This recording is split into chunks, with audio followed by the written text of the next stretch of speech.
கிட்ஸுக்கான lunch box ரெசிப்பியில் இன்றைக்கி நம்ம பார்க்க போகிறது கேப்சிகம் ஆம்லேட்.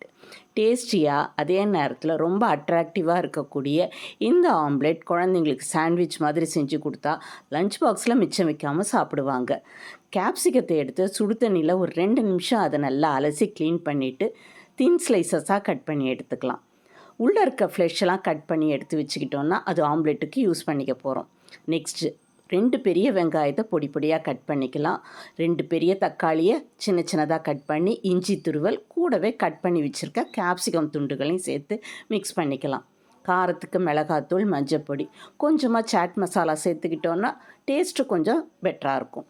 அடுத்தது இந்த ஆம்லேட்டுக்கு தேவையான அளவுக்கு உப்பு, இது எல்லாத்தையும் சேர்த்து நல்லா மிக்ஸ் பண்ணி கொடுத்துடலாம். இது கூடவே கொஞ்சமாக சீஸ் திருவல், கேரட் திருவல் இல்லை கோஸை பொடி பொடியாக கட் பண்ணி சேர்த்தாலும் டேஸ்ட்டும் சத்தும் இன்னும் கூடுதலாகவே கிடைக்கும். 3லேருந்து 4 முட்டையை உடச்சி ஊற்றி இதையும் சேர்த்து நல்லா பீட் பண்ணிக்க போகிறோம். உப்பு காரம் எல்லாம் கரெக்டாக இருக்கான்னு செக் பண்ணதுக்கப்புறம் இந்த ஆம்லேட்டை போட்டு பொரித்து எடுத்துடலாம். முதல்ல ஒரு தோசைக்கல்லை ஹீட் பண்ணிவிட்டு கொஞ்சமாக நெய் இல்லை வெண்ணெய் 2த்தில் எது தடவுனாலும் டேஸ்ட் ரொம்ப நல்லாயிருக்கும். அதை நல்லா மெல்லிசாக இது மாதிரி அப்ளை பண்ணிவிட்டு நம்ம கட் பண்ணி வச்சுருக்க கேப்சிகம் துண்டை அதில் வச்சிடலாம்.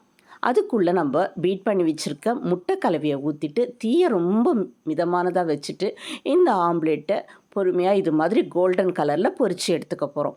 எல்லா ஆம்லேட்டையும் ரெடி பண்ணதுக்கப்புறம் ப்ரெட்டு லைட்டாக டோஸ்ட் பண்ணிவிட்டு இதை ஸ்டஃப் பண்ணி, அதாவது சாண்ட்விச் மாதிரியும் கொடுக்கலாம், இல்லை இதை தனித்தனியாகவும் சர்வ் பண்ணலாம்.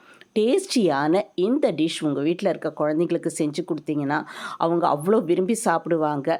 இது போல் கொஞ்சம் வித்தியாசமான ரெசிபிகளை நீங்கள் தொடர்ந்து பார்க்கணுன்னா நம்ம வண்ணக்களஞ்சியம் சேனலை சப்ஸ்கிரைப் பண்ணிக்கோங்க.